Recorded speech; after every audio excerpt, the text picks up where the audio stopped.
5 বছৰৰ ভিতৰত নদী খহনীয়া শেষ কৰা হ'ব, সব মানুহক মাটিৰ পট্টা দিয়া হ'ব আৰু সব মানুহক অসমত শান্তিত জীয়াই থাকি খেতি কৰিবলৈ ব্যৱস্থা কৰি দিয়া হ'ব।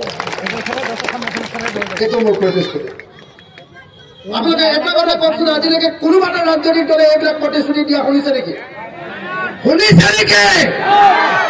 নেকি? মই আপোনালোকক কৈ গৈছো, মই গোটেই জীৱন কৃষকৰ কাৰণে আন্দোলন কৰা মানুহ। মই ইমান দিন আন্দোলন কৰি এতিয়ালৈকে জীৱনত 36 বাৰ জেল খাইছো। 36 বাৰ জেল খাইছো। কংগ্ৰেছে মোক 20 বাৰ জেল দিছে আৰু বিজেপিয়ে মোক 16 বাৰ জেল দিছে।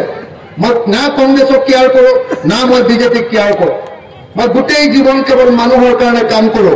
কিন্তু এতিয়া কেৱল আৰু কেৱল বিজেপিৰ নিচিনা দানৱীয় শক্তিটো, 2 নম্বৰী শক্তিটো খেলিবৰ কাৰণে এতিয়া কংগ্ৰেছৰ লগত একলগ হৈছো। অকল বিজেপিক খেলিবৰ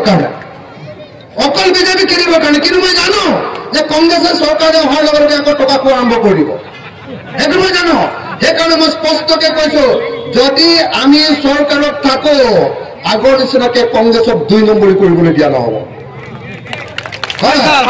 মই যেতিয়ালৈকে থাকিম না, মইতো ভাই পইচা নাপাওঁ। গতিকে মোৰ সন্মুখত যদি কোনোবাই 2 নম্বৰী কৰে, মই কম যে 1 দিনত চৰকাৰ ভাঙিম ভাই, প্ৰথমতে মানুহৰ কাম কৰে, 2 নম্বৰী বন্ধ কৰে। হয়নে নহয়? মই আপোনালোকক সেইকাৰণে প্ৰথম কথাটো কৈছো যে এইবাৰ আপোনালোকে আমাৰ বিৰোধীক ভোট দিয়ক। এইবাৰ কংগ্ৰেছে অকণমান 2 নম্বৰী কৰি আমাৰ পৰা ওলাই গ'ল, গম পাই চাগে ন?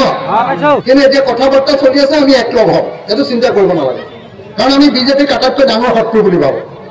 আমি কংগ্ৰেছ, ৰাইজৰ দল, এজেপি আটাইবিলাকে লগ হৈ 2026 চনত হিমন্ত বিশ্ব শৰ্মা আৰু অতুল বৰা আৰু প্ৰমোদ বড়োৰ চৰকাৰখনক একেলগতে ব্ৰহ্মপুত্ৰত এনেকে ধৰি মাৰি দিব খোজো।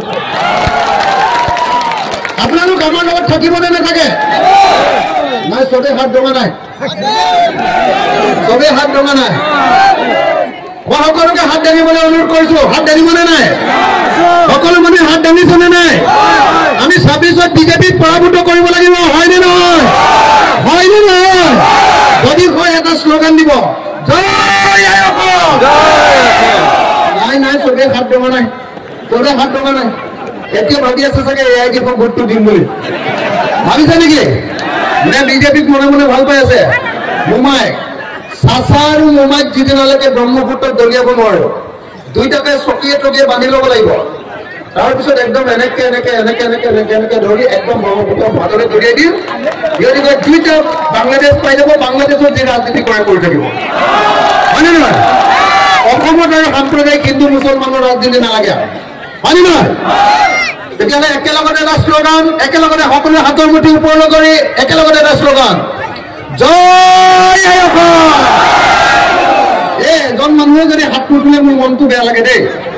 চবে তুলিব লাগিব, এজনে নুতুলাকে দূৰত থকা খিনিও, চবে ল'ৰাবিলাকেও, সকলোৱে জয় অসম, জয় অসম, জয় অসম, জয় অসম।